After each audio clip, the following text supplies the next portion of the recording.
Anecdotes with Matt and Paul. Leveling up through truth, meaning, trade-offs, and perspective.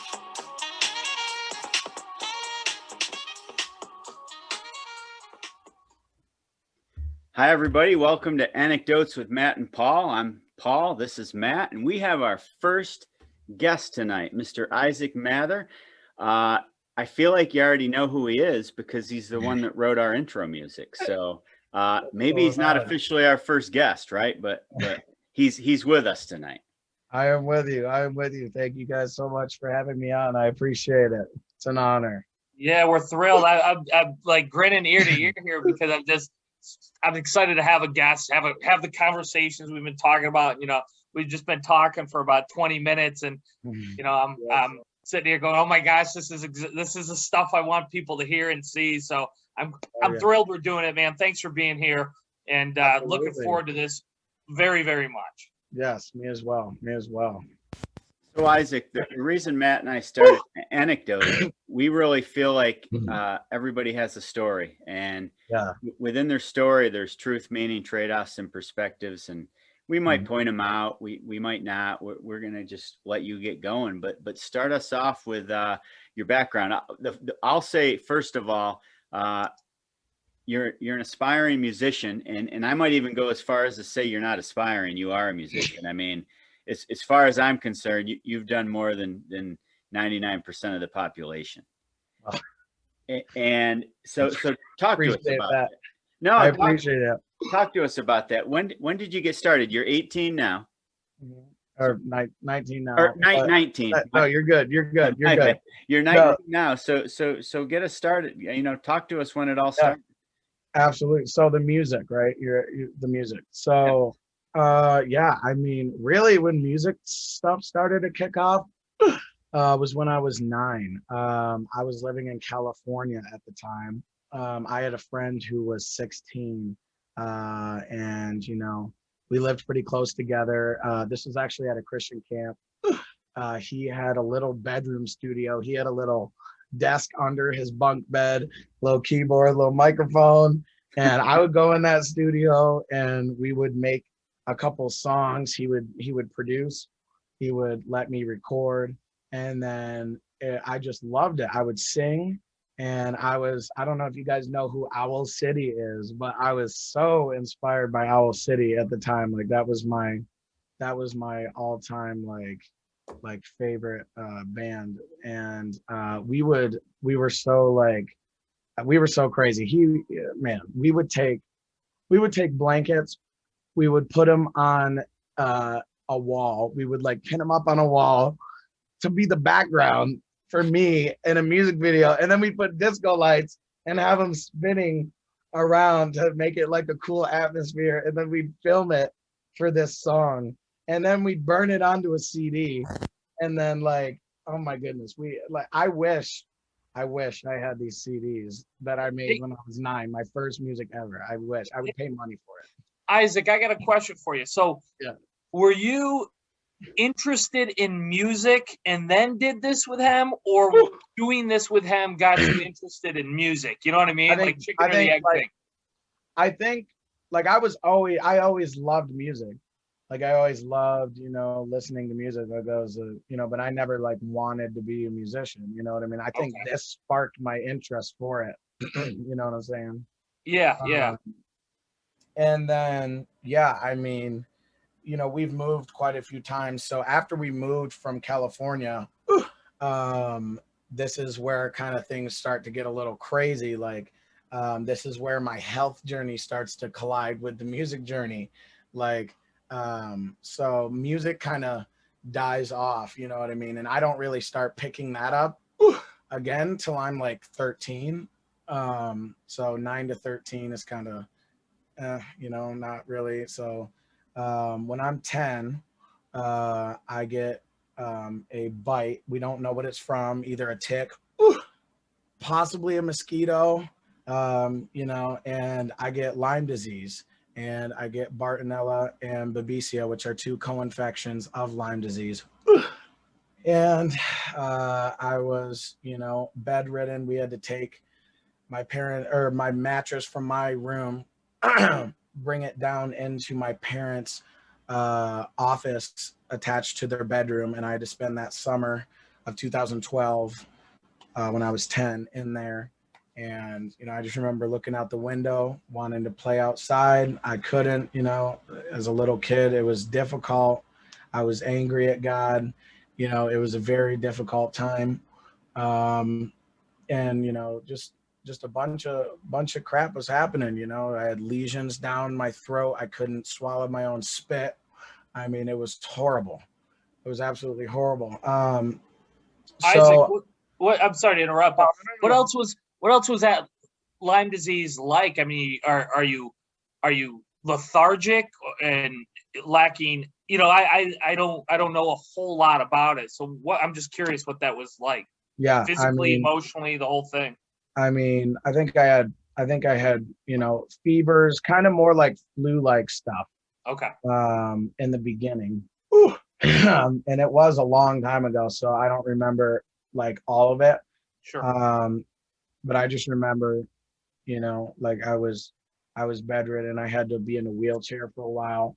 Wow. You know, the most, like, one of the things was headaches all the time. Yeah, I mean, one of them, like I said, one of the biggest things that stuck out to me then was the lesions all down my throat. Because, you know, like, when you can't eat anything, it hurts to even eat a smoothie. It, like, oh my gosh, like, that was just, it was absolute just death. Yeah, you won't forget that. No. Isaac, I'll let everybody in on the secret now. I don't know if you'll admit it, but Isaac and I are cousins, our mothers and sisters. So yes. You know, I'm an old man right now, so I was still an old man to Isaac when he was 9-10 years old. But I remember, you know, the stories, and you'd come to visit, and my gosh, not to bring too many bad memories up, but you had walkers and carried upstairs. I mean, it's too much for someone that age to go through. Yep. And this lasted for several years? This lasted kind of from, like, it's kind of crazy because you can have Lyme and not have symptoms, and it ended up going away after a little bit. So, like, from like 10 to, I think, kind of like I don't really know, 11 or like maybe 12. Yeah, like 11 or 12, because I know that when I was 13, I was so much better that I was able to go to a private Christian school. And so I don't know exactly when I was, you know, I don't know exactly. My mom knows, but I don't know exactly when I got, like, when I was gradually getting better, if it was when I was 11 or 12. But when I was 13, I was so much better, I was able to go to a private Christian school.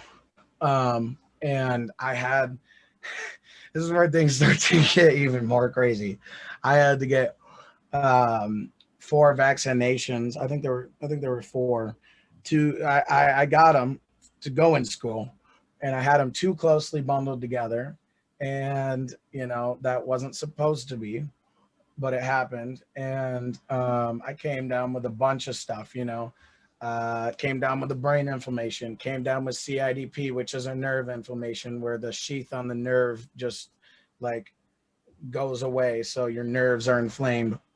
OCD comes so crazy here. Tourette's goes insane here. I start developing Tourette's. I had tics when I was a kid, but Tourette's started just flaring up at this time. And that's when I got diagnosed with it. And yeah, crazy. So that was in 2015.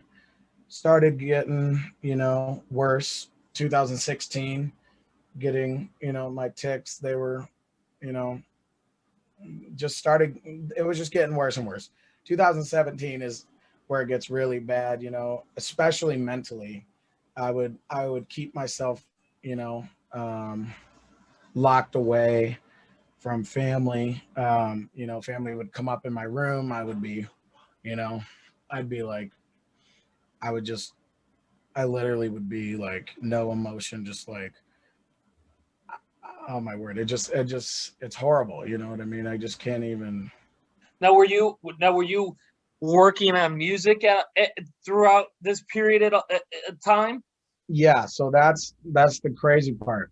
When I was 13, that's when I went into this, because I was homeschooled my whole life, except that one year I went into that private Christian school. And when I went into that private Christian school, that one year is when I started picking up rap full time. Not full time, but when I started picking up rap, like actually wanting to do this. And obviously everybody thought it was a phase, and you know, the kid, you know what I mean? So uh you Was know, that because there's somebody in the school who influenced you in rap, or just no, coincidental? there was there was somebody else. There was a friend that wasn't in that school, but a friend I knew who liked Christian rap a lot, and he did a talent show. And he really inspired me. He would write raps all the time, and then we started writing raps together. Then I would write raps. I mean, I have old rap notebooks of old raps, and I look at my raps and I'm like, I would rap about the dumbest stuff on planet Earth. I don't even know what I was talking about. And you know, but yeah, I mean, that's where I started, and that guy got me into it, you know, and he introduced me to a lot of the people that I um, look up to today, that have gotten me, you know, into it since the beginning. You know, so yeah. But yeah, that was when I got into it. That's when I kind of started producing a little bit too. um, but that was when you know, the vaccinations happened, Tourette's. But then 2017 is when we, you know, I'm getting all these tests and the tests, you know, like the, you know, I got spinal tap, gotten, you know, all these things, blood work. I mean, my dopamine levels, I think it's called dopamine levels. You know, normally, like I was 8 times more depressed than the normal average person. Like I was very, very depressed. Wow. Like I just had a lot of mental issues, very, you know, suicidal. I was not good.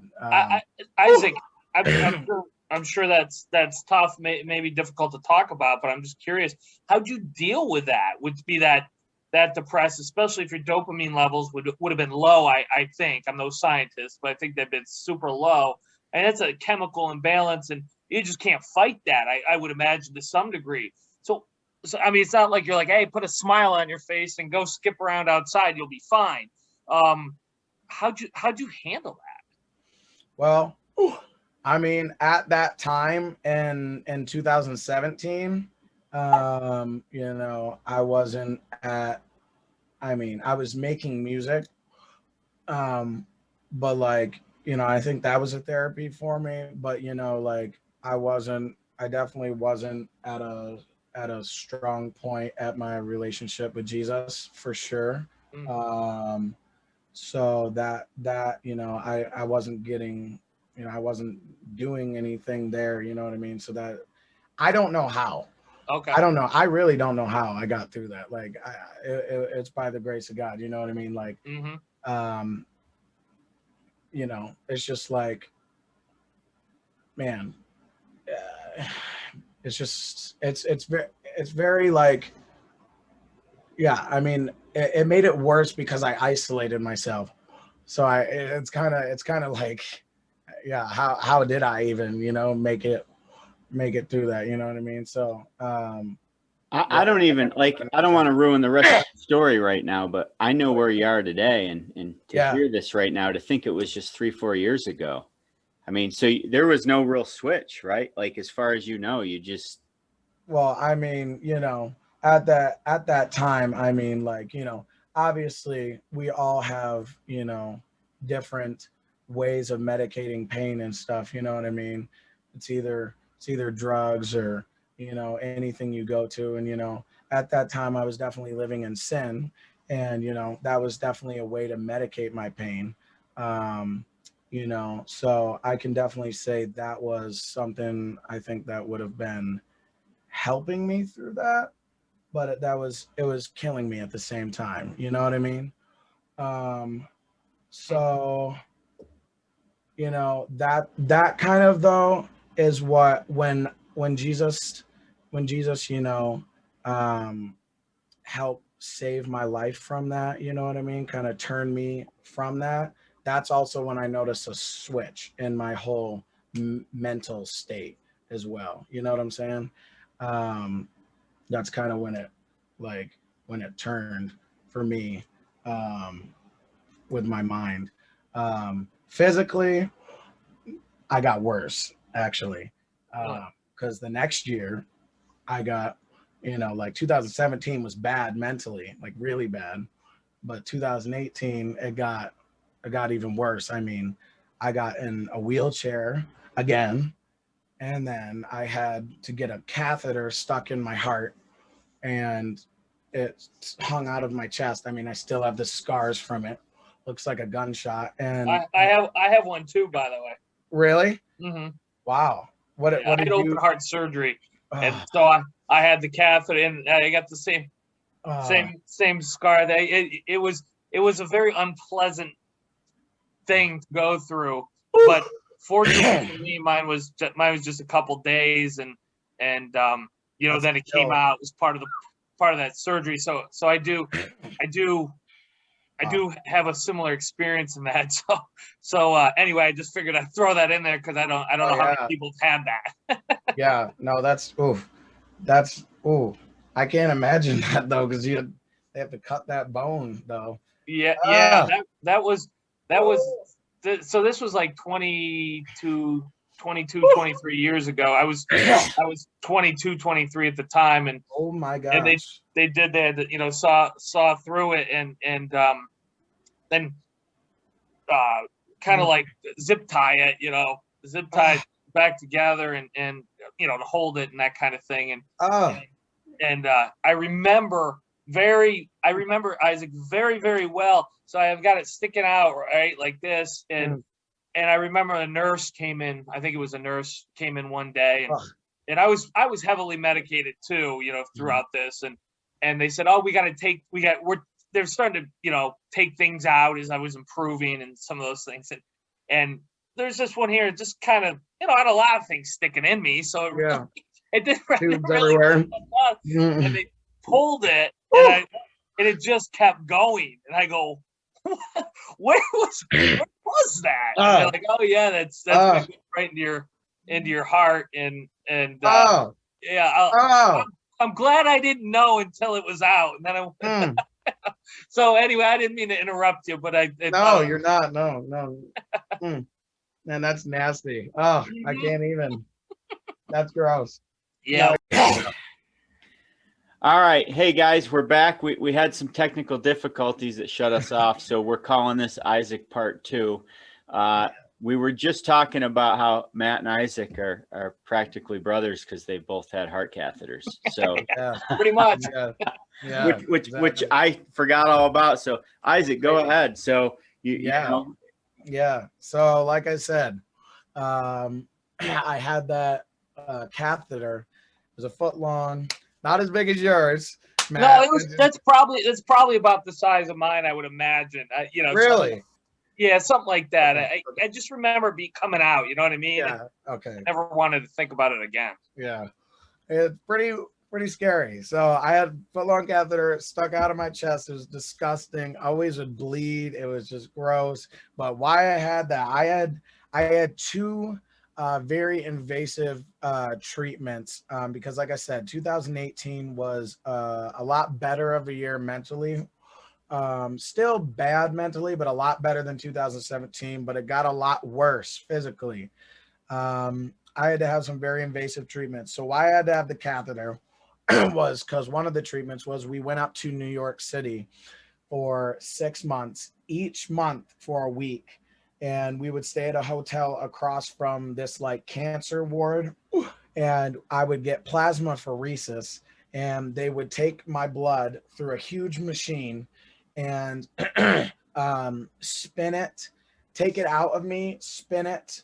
It would go 1.5 times all the blood in my body and then come back in. and like it would clean all my blood, and then it would take out a huge bag of bad plasma from me, and then put in 20 bottles of albumin in me. So this all went through my catheter 4 times during that week. And so that was crazy. And Isaac, with the goal of doing what? So I think the goal, I mean, it was obviously, I mean, the goal was to make me better, but like the goal, I mean, just to clean my blood.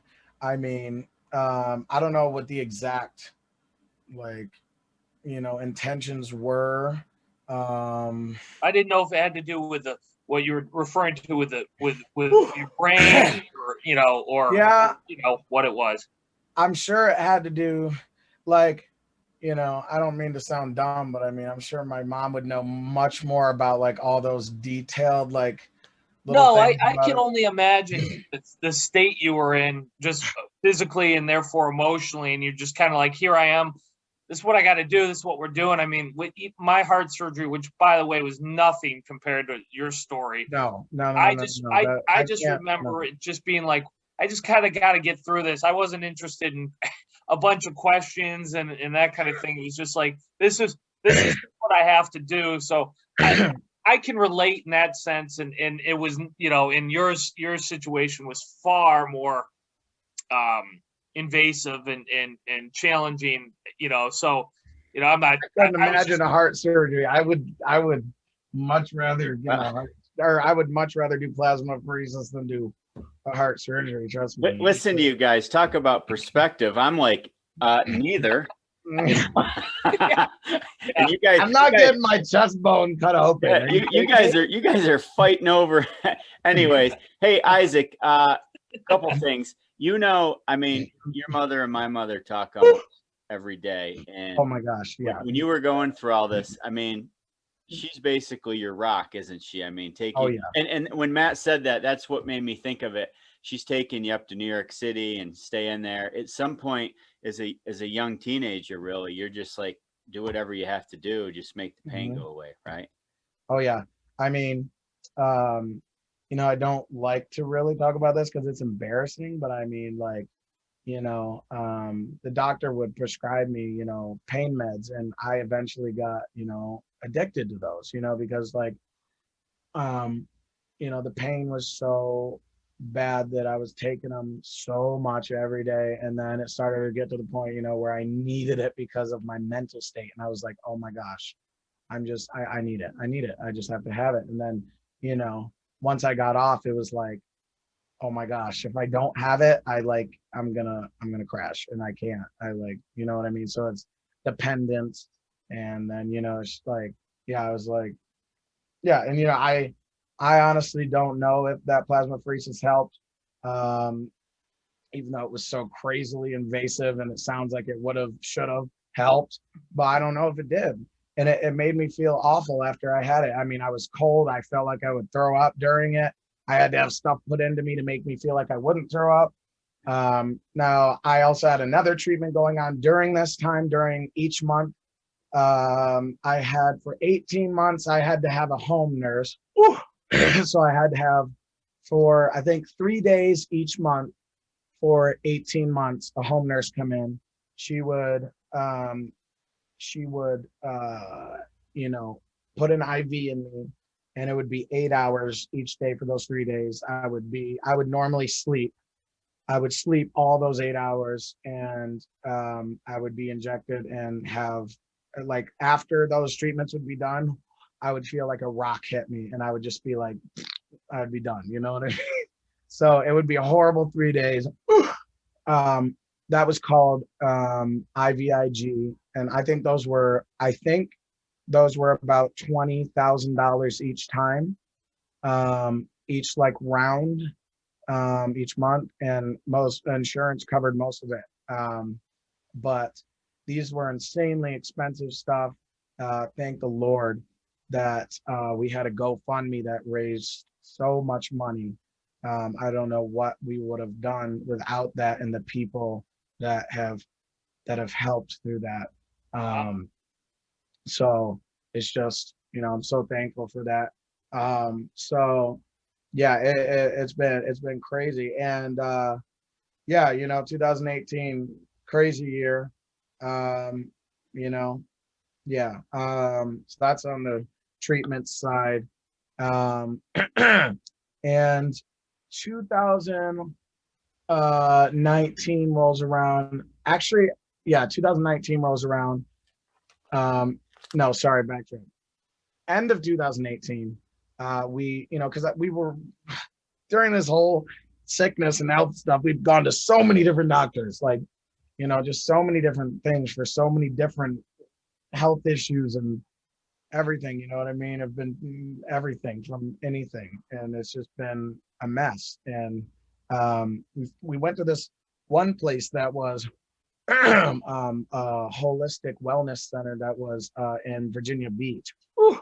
And he does sprays, bioenergetic sprays that you spray under your tongue, and they reset your immune system to be able to fight off diseases. And these are the things that after, like, the more severe people can actually get, like, he has a very like high success rate, and the more severe people can get help within like 6 months, funny enough. And the less severe people, I think, like normally get better within like a year. And it's funny because a lot of these people don't stick to it. So, you know what I mean? The people that don't succeed are the ones that don't stick to it. So we were sticking to it. I mean, I'm still on these sprays. And we started noticing lots of change, you know what I mean? Like, I was starting to walk again, not having to use a wheelchair. I mean, because 2018, I was using a wheelchair, like, I think pretty much the whole year. And yeah, I mean, 2019, summer of 2019, spring of 2019, sorry. I was starting to get better because we were on those sprays since fall of 2018. So, spring of 2019, starting to get better. 6 months, huh? Yeah, 6 months. I'm getting better. And 2019, the summer, I mean, I went to Speculator where I was born to visit some people, my family. I took a kayak ride, and I kayaked for the first time from a wheelchair to that. And I mean, like I started doing things, you know what I mean? My mind was, much, much better. You know what I mean? So just much after these sprays, things started to get much better. We always talk about, well, it might have been everything put together. Right. And then these sprays could have, but like, I think it was the sprays, in my opinion. We've been on so many antibiotics, so many supplements. I'm still on supplements, so many different pills, so many, I mean, every test in the book, you can name it. I mean, like, it's crazy, and most stuff hasn't worked. I mean, the antibiotics that I was on for like 5 or 6 years ruined me. They ruined my gut, you know what I mean? Caused my headaches. I think they were what caused my headaches, you know what I mean? Like, it's just crazy. Like, I had headaches constantly, chronic headaches every day for years, you know what I mean? It's just like, I mean, I remember writing out lists of symptoms, you know what I mean? Just on my phone, I would just write out my just symptoms, you know what I mean? Just. And when you were getting better, did it was it progressive, like or was it, like? No, I think it was kind of fast, but it was more progressive. Yeah. Cause like it started out, like the first time I really noticed, like I was like, this is, I'm getting a lot better. Is when I took that kayak ride. Like, I wouldn't have ever been able to do that or even mentally wanted to do that. Cause here's the thing that a lot of people don't realize is that with my mental issues and other people, not a lot of people are like this, but it's reality. Like, I was so sick and mentally sick that I got so used to it that I wanted to stay sick and wanted to be there. And I didn't want to get out. You know what I mean? I wanted to stay in my rut. Like, you know what I mean? So for me to even want to get out was huge. Like for me to be like, wow, I am better was a huge thing. You know what I mean? That kayak ride, literally and figuratively, was a big turning point then. Oh yeah, definitely. When I, like, cause that takes a lot of work, like to pull yourself and, to do that. Like I would have never been able to, to pull my weight and do that. Like if I didn't put my mind to it, or, if I didn't, you know what I mean? Like that would have not been a thing. You know what I mean? Like, so. And then did you say, oh, I can do things now, and now I have goals. Now I mean, did it kind of take off at that point? And you're like, hey, I got a passion for something. I think it gradually, yeah, got like that. Because backtrack, because there's so much stuff that happened during this 2018, spring of 2018. Like obviously I was working on music and stuff, but like, my mom wanted me to get a counselor, and he's like one of my best friends now. I still meet up with him. But I met up with him for one of the first times, and, I was about to quit music. You know what I mean? Like I had nerve pain so bad, my CIDP, that I couldn't sit in a chair. Like my nerve pain was so bad, I had to go to bed and bring my laptop to bed with my little MIDI keyboard to try to work. You know what I mean? Like that's how bad it got. And I was about to quit music and about to be like, you know what, this is it. I'm sick of it. Like I'm not going to do this. This sucks to try to do it like this. This is like, it made me angry. I mean, I remember my sensory issues. I would come in this room and I remember I was just so angry. Like even just a little, when you hear your fan, like even just a little like ding ding, or like a little thing from the fan, like that would just drive me nuts and make me so angry. Like, you know what I mean? I was just so like, I was just ready to quit music. Like everything was just, it was just a bad time. And like, I remember my counselor really, like God used him to really help me out of that pit. And I made my first song in 2018, my first like song that I thought was actually good. I was proud of. I showed so many people, started mixing and mastering. Then I was, I produced it. I didn't release it, but then I think it was, we filmed in the fall of 2018, we filmed an interview at my church. They're called My Roads. It's like an interview story of like people's stories. Sure. And that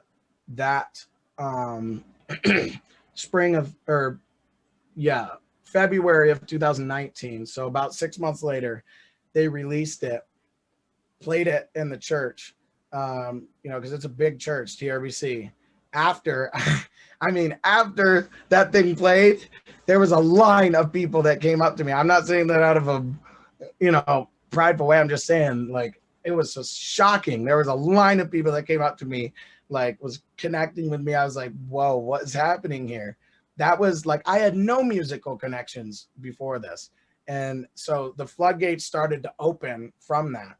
And It was very, very interesting how that happened. Like a guy that had worked with a lot of big musical artists, like from the church, who now lives in Nashville. He used to be my mentor. He connected out to me from this. My promoter who promotes all my stuff, he knew that guy. So, that's how I know them, the blah, blah, blah. So many different people from this, like, you know what I mean? That's how, it's just crazy how these connections, that's how that kind of opened up. Doors opened up from that. And then, it's like a tree, My Road, that interview opened up this tree. And then those branches opened up here. Then those branches opened up. And then it's just. That's a neat analogy. Analogy. I was thinking the same thing. And that's when, then you add the social media that you've become pretty good at. Yeah, because I had no social media. I had no social media before then. That's that's like the leaves on the tree. It's really. Isaac, at this point, are you starting to feel better, both physically and emotionally, and starting to And or let me back up. How much did the experience with the My Roads and the people that you started to meet and those relationships you're building, did that help you feel better as well and go, I got a purpose here. I got some meaning here, as we refer to it. And did it go like that? Yeah, I think it helped my confidence. Yeah, for sure. I mean, I think I knew I wanted to do music. You know what I mean? But like once this started getting serious after this My Road, I mean, I started to pick it up more, you know what I mean? Like I released my first that's the cover right there. My first EP, fall of 2019. It was horrible. And then I released. Yeah, but you did it.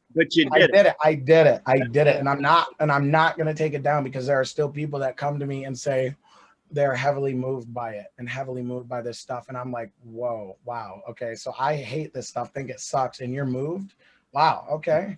So God's still working in it. And I hate it. So, okay, great. Wow. Okay, great. I don't know. Do you hate it because you just don't think it's your best stuff, or I don't think it's good? It's horrible quality. It's not me. I was trying to, find my sound. I wasn't finding it. I found my kind of style now.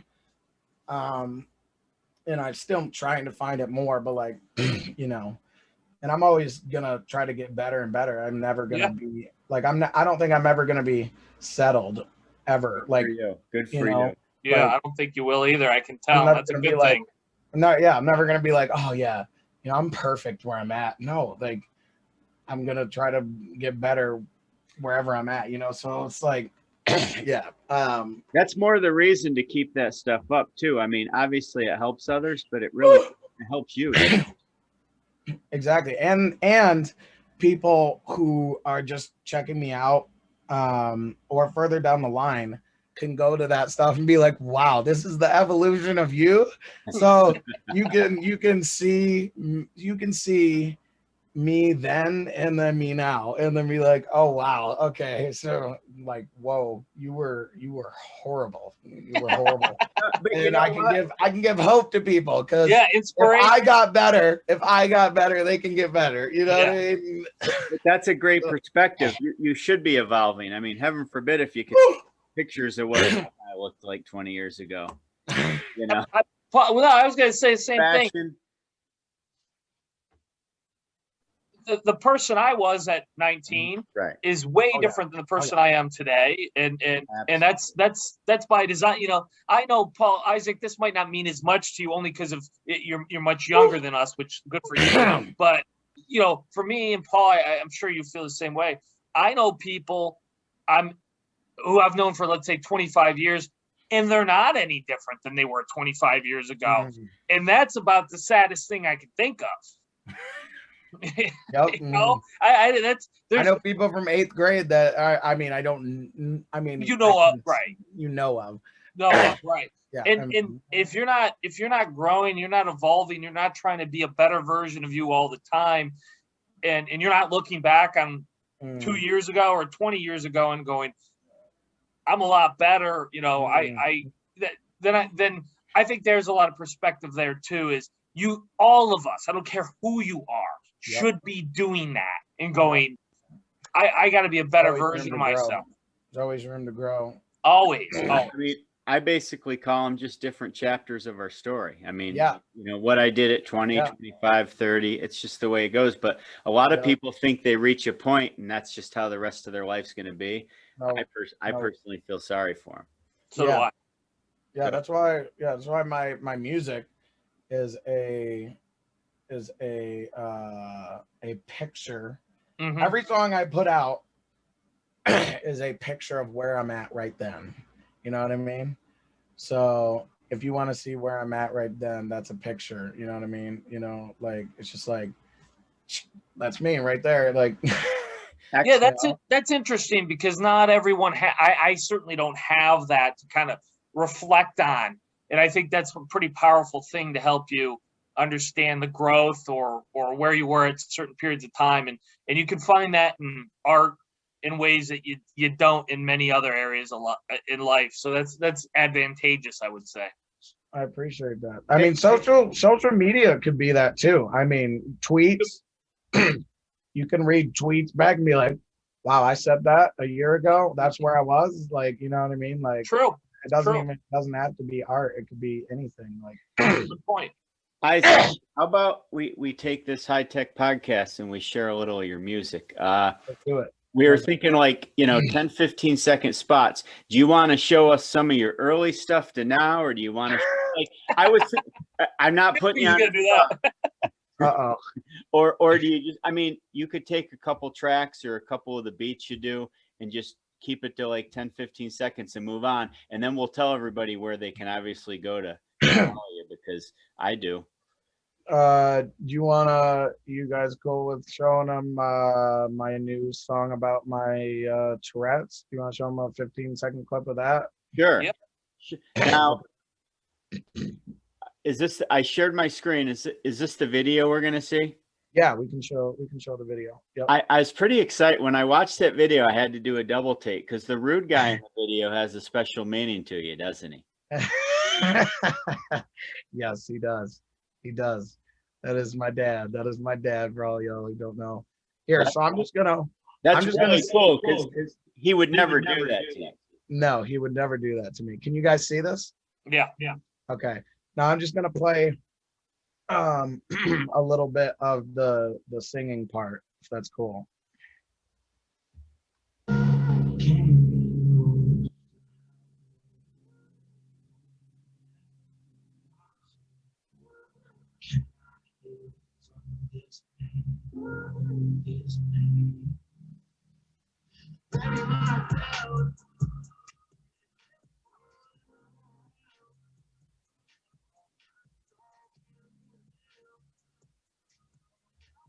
That's that. Hopefully you guys could see that. Well, it didn't. I don't know to you, Matt. It didn't, audio wise, it didn't show up to me as well. Right. I could see it clearly, but the audio was in and out. Or is there something? Really? When you did it before for us, before we were recording, it was wonderful. But this was different. Yeah. But that's what I want to get to. I mean, you have a really big Instagram presence. I wouldn't say big. Well, think about who you're talking to. What'd you say? Think about who you're talking to. You have a really big presence. Oh my gosh. But people can find Isaac Mather on Spotify, right? I mean, Yes. almost anywhere, right? Mm-hmm. Yep. Spotify, YouTube, Instagram, Facebook, Twitter, anywhere. Yep. But I like the Instagram because you do the live stuff sometimes where you just put it right out there raw. It's amazing. It's amazing. Thank you. And I got to mention, Isaac, you're on here with us, and I know Paul had mentioned that you guys are related, but I have to tell you, that's not why you're on here with us. I mean, Paul's related to a lot of people. But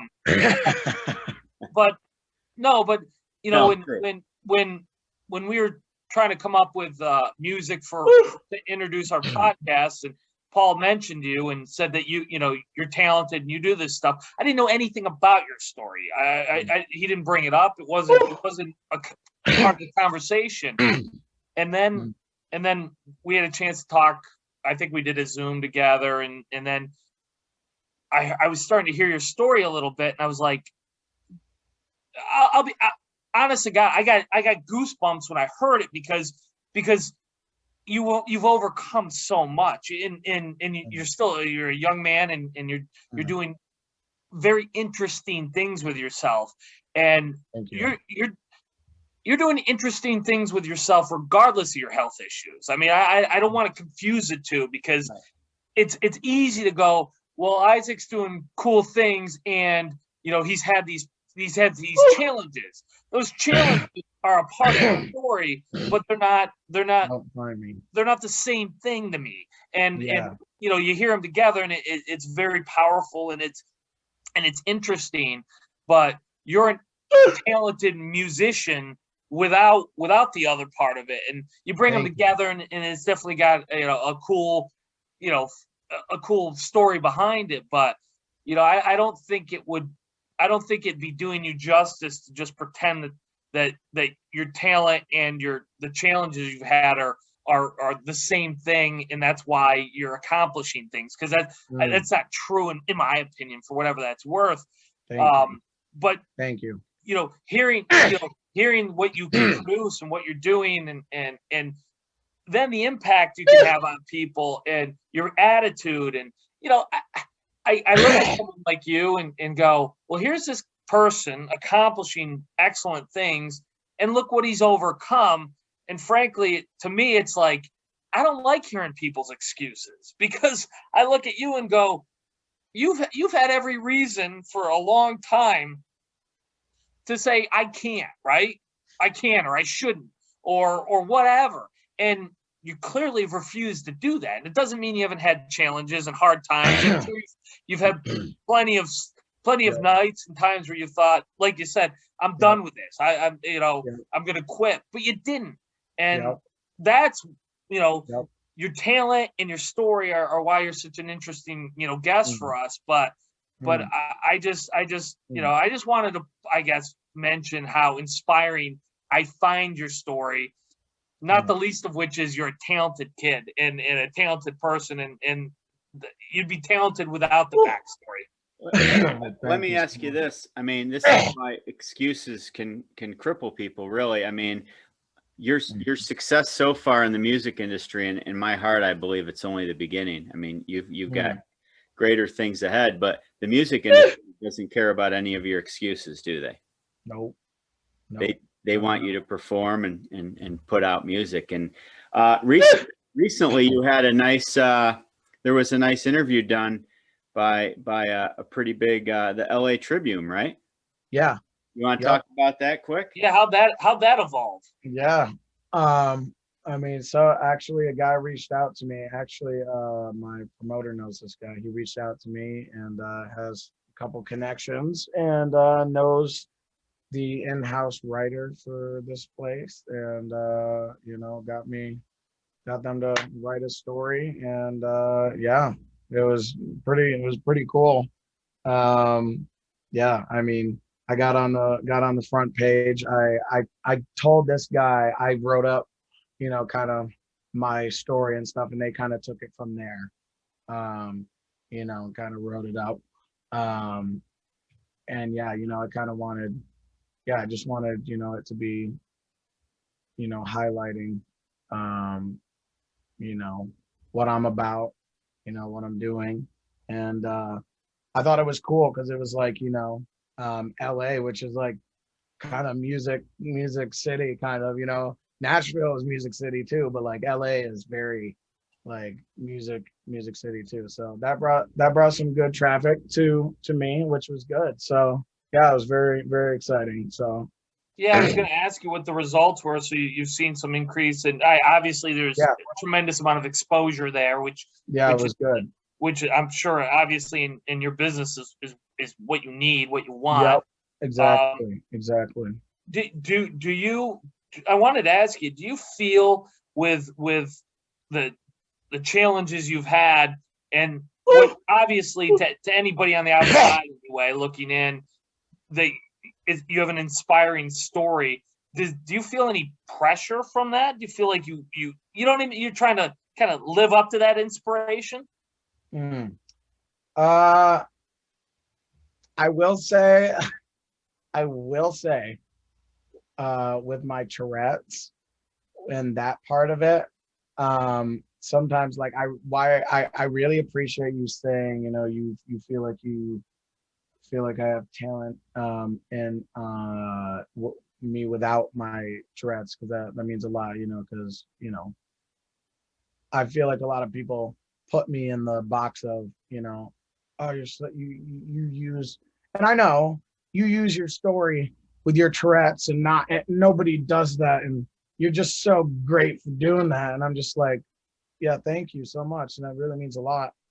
But it's like, would I be good if I didn't use my Tourette's? Like, was I good before that? Like, you know what I mean? Like, and this is not prideful at all, you know what I mean? But I'm just saying, like, I have gotten the most exposure, the most numbers, the most growth and gotten shouted out by people that would kill, like people would kill to be shouted out by these people because of my Tourette's, because of that.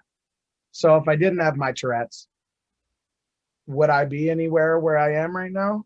That's kind of what I ask. You know what I mean? I feel like my Tourette's has kind of made me what I am, kind of a little bit in the music. You know what I mean? Obviously, I know I was something and doing great things without it, but I've gotten a lot farther because I've used my Tourette's and gone the extra mile and come out about it. Like when I wasn't being verbal about my tics, nobody knew about it. But because I'm verbal about it, everybody thinks like I'm unique. You know what I mean? And like, yeah, it's unique, but it's like, yeah, that's why I appreciate people saying, without even you without your illness is unique. You know what I mean? You make great art without your Tourette's. You know what I mean? So it's like, oh yeah, good, because my tics don't define me. You know what I mean? They don't. No, but what I like about what you're saying is, I mean, your past is your past, your story is your story, and you're not using it as any type of crutch. You're just embracing it. I mean, you take the cards you're dealt and you just play them, right? Mhm. And it's all part of who you are. We had a talk once. I know you've made it to a certain extent because you actually get a little hate sometimes, don't you? Oh yeah. So remember, haters don't look up, Isaac. They're not looking down on anybody. They're looking up at people they want to be, right? Oh, that's a good bar. Wow. Hey, Wow. I want it in your next song, and you don't even have to tell me. You know what? I gotta write that down. Yes. Look out, Little Wayne. Wow. Okay. Well, you're bound to get that in an environment where it's all about putting yourself out there, right? I mean, in order to find success, you have to expose yourself, right? And in your industry, I mean, you don't in every industry, but certainly in your industry, and I guess at a time, and it's not going to change, but when we have such access to people and we can put so much out there, you're just putting yourself in the crosshairs of people who for one reason or the other, and chances are it's the hate's more inside than it is aimed at whether it's you or me or Paul or whoever it happens to be. But that's sad. But I guess, like you said, Paul, that says that you're reaching some people too. Is it easier to ignore or let it roll off your shoulders, or? Okay, so I stopped doing tick beats because I didn't want to become the guy who was, oh, that's the guy who that's Tick Boy. That's Tick Boy. Like, I don't want to become that guy.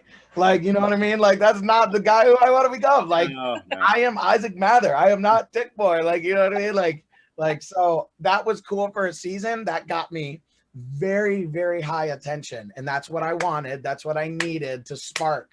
And now sparked me. I'm on the road to good things, and I'm not going to keep doing that. So, like, you know what I mean? Like, that's good. It's in the past. But when I was doing that, yeah, I mean, like, I still get, once in a while hate now, but like when I was doing that, I was getting a lot of hate on like TikTok for sure.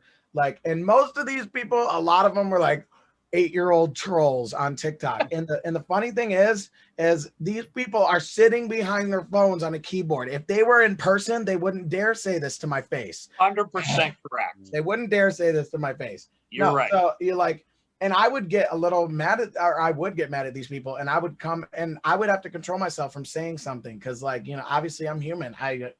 My flesh, it wants to attack these people. And I think a couple times I was like a little snarfy towards these people. I was like, are you making fun of me, or like, what are you doing? Like, and sometimes I would just delete them. Sometimes I would just leave them. Sometimes I think I had to learn, like, all right, just ignore it. Don't do anything with it. But at first I was very like, very, self-conscious about it. You know what I mean? Like I guess that's a trade-off of putting yourself out there. But that said, Isaac, you probably had a lot of people who probably didn't say anything, who have just been, you know, who've had similar experiences or whatever it is. And I know you know this, so but you know, it's not everyone gets to influence people in a positive way, and you're doing that, and that's something to be certainly proud of. That's a good point. That's a good point. So what's next, Isaac? I mean, you're spitting bars, right? Did I say that right? Probably not. That is right. That is right.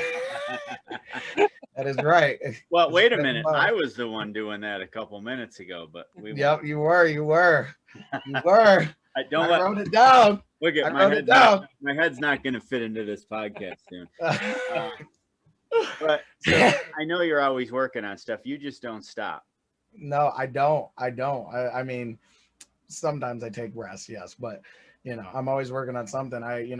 Sneak peek, I got a new song coming out this month. Obviously, I'm trying this year. I'm working on a song coming out every month. So yeah, I got a new song coming out this month. I actually got the photo shoot for it tomorrow. Wow. So what's the goal? How do you define success, I guess? Gosh. Well, I don't want to sound like I'm being bad or something, but not on this podcast. No way. Like, making it, there's a lot of different making it. But yeah, agreed. My version of making it yeah. is being, another, being another huge Christian rapper, another huge, I don't know, like dream big, selling out venues, being able to tour full time, being, like that type of making it, you know what I mean? Like, yeah, I do. That's outstanding. Yeah. Being able to help my family, support my family, you know what I mean? Being able to, like I have a lot of stuff like that I want to do. And Isaac, I would have been disappointed if you didn't say something like that. I really would have, because I think that's what people need to dream like that, and shoot for those things. I believe it wholeheartedly. Yeah, absolutely. Isaac, absolutely. You tell yourself that daily? What? The like how big you want to be? I don't tell myself that daily, but I think about it for sure. I think it comes across my mind, even subconsciously, for sure. Like, I know where I'm headed, and I know like I'll be honest, like I definitely don't believe in myself a lot of times. Like, I'll definitely like doubt myself and be like, sometimes I'll be like, oh yeah, everybody around me says I'll make it, and sure, I can believe them, but they don't know the future. You know what I mean? So I don't know. I doubt myself, and I'll be like, man, I don't know. Which is completely natural, of course. But I think where Paul was going there, and if I can jump in on it, I think you should tell yourself that daily. In fact, I'll do you one better. I think you should write it down. You stole my next verse. Yeah. And read it daily. And Paul didn't pick that up, and neither did I. There's people way smarter than us who've been saying these things for a long time, but it works. And I think you would be doing yourself a big service, Isaac, if you wrote that down, had it, whether it's on next to your keyboard or wherever, wherever you're spending a lot of time, and read that daily. And I think you'll find that will be a huge benefit for you. So that's what I truly believe that. I truly do. I'm gonna do it. I'll write it down and put it right on my computer and look at it. And you'll get there. 100% you'll get there. I really appreciate that. It means a lot. It means a lot, because I need it. I need it on the days that I doubt myself, Yeah. We all have those days, do. right? Yeah.